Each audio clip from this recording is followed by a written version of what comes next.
Estudo da Torá. Livro de Yohanan. Capítulo 18. Logo após o Kiddush de Pessah, a ceia da Páscoa, levantaram-se e saíram dali e foram para além do riacho de Cedron. Havia próximo a este riacho um horto onde ficaram. Ora, Yehudá não estava com eles, mas bem sabia onde ficava o seu lugar de encontro, pois ali mesmo ficaram muito tempo por várias noites.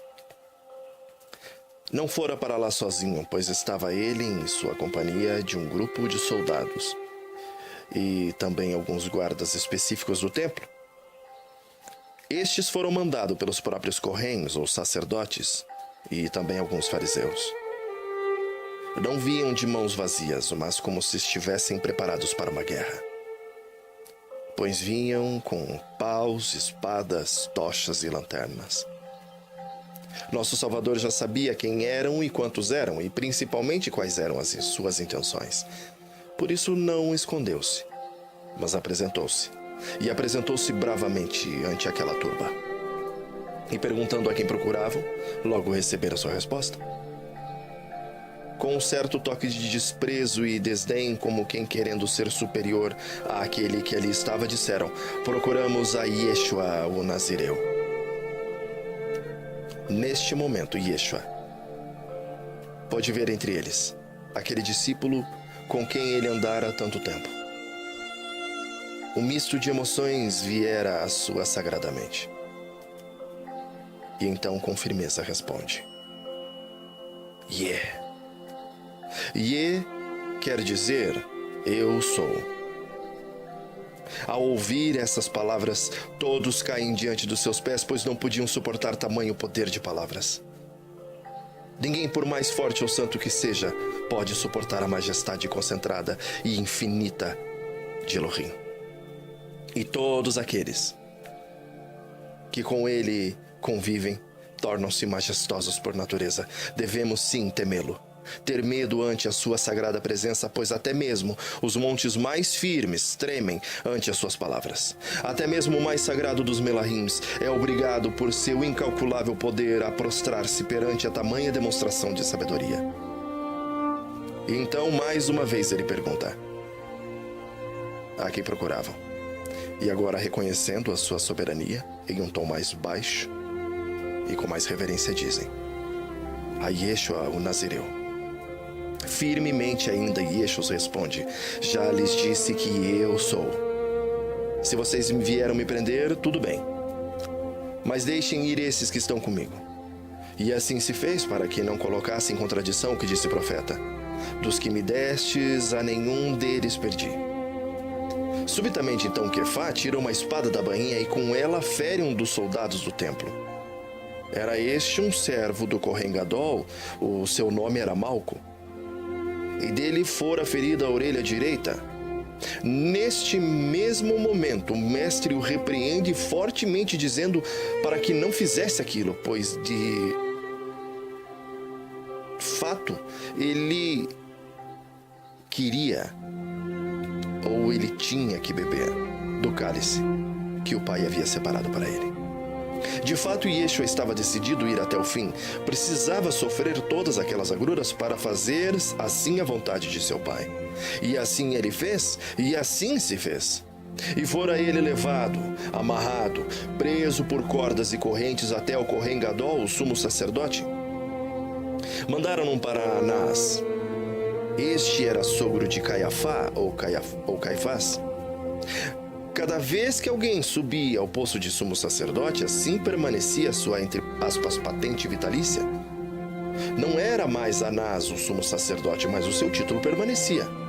Mas fora Caiafá que profetizara a respeito de Yeshua e dera o conselho sobre sacrificar um único homem ao invés de toda uma nação.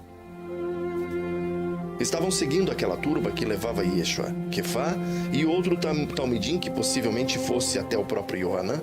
Dizemos isso pois Yohanan mesmo era conhecido de Caiafá. E, portanto, ficou ele somente dentro da sala do Kohen Gadol. Kefá, por sua vez, ficou do lado de fora, porém, logo obtendo autorização de Yohanan, volta para buscá-lo. e falou com ele com a porteira, para que o liberasse.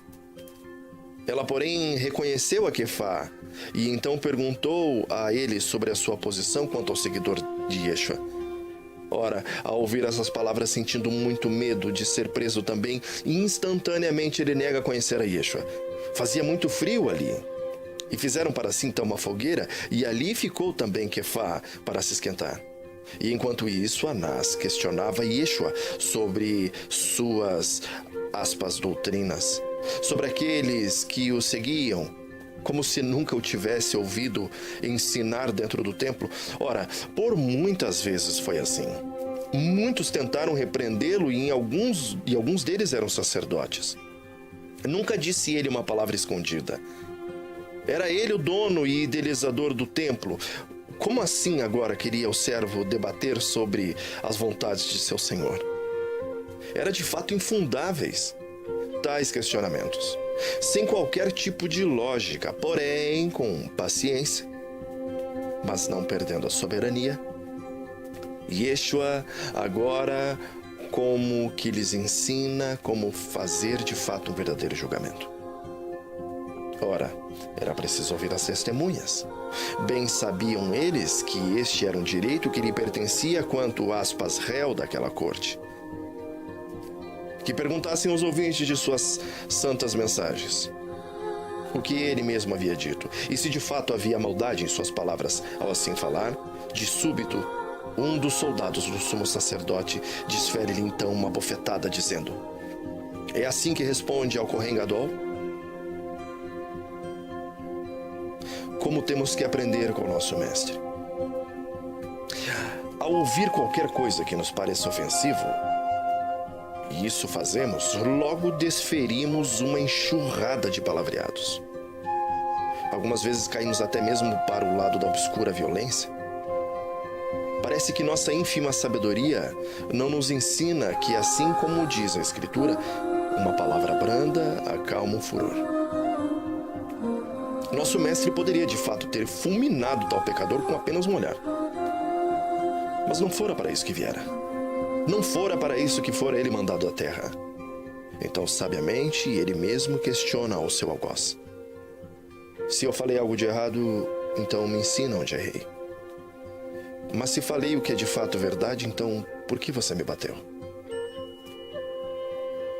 Obviamente, de tal pergunta, tão bem fundamentada, diante dessa pergunta, o rubor da vergonha lhe apareceu estampado em sua face. E todos os que ali estavam permaneceram calados. Tentou-se, mas não achou nele culpa. Não sabendo como acusá-lo, então Anás o manda preso a correntes para o seu genro Caiafá. Enquanto isso, como quem se escondendo, Quefá esquentava-se em volta da fogueira, quando de surpresa alguém novamente lhe pergunta se era ele um seguidor daquele que agora estava sendo transferido. E mais uma vez, ele mesmo nega conhecer o seu amado mestre. Outro, mais uma vez, lhe afirma que ele mesmo havia visto no horto com Yeshua. Disse isso pois era ele um parente de Malco, de quem ele mesmo cortara uma das orelhas. Ao ouvir isso, grande medo subiu-lhe à mente e já não podia mais ficar ali. Então, entre toda a forma de insultos, mais uma vez negou conhecer aquele homem que estava ali preso. Neste momento, então, o galo canta, assim como o próprio mestre o havia dito que seria. Já era de manhã, e nada havia ainda sido resolvido. Era sexta-feira, véspera de Shabá e também de Pessah. Tinham eles em suas mentes que tinham que resolver aquela situação o mais depressa possível, e assim se fez. E levaram-no à casa de Caiafá, para o palácio de Pilatos. Mas não quiseram entrar na audiência, pois pensavam com isso estar trazendo para si impurezas, assim não podendo participar do Kiddush de Pessah.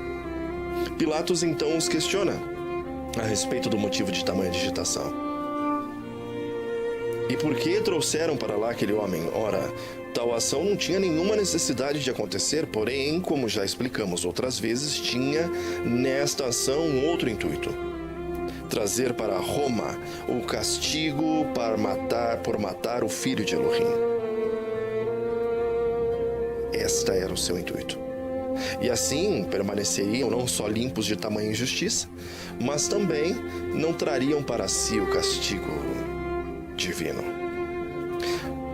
Outra razão, mesmo que eles mesmos não conhecessem, era porque o próprio povo hebreu não tinha como tradição a pena de morte de cruz, mas por apedrejamento.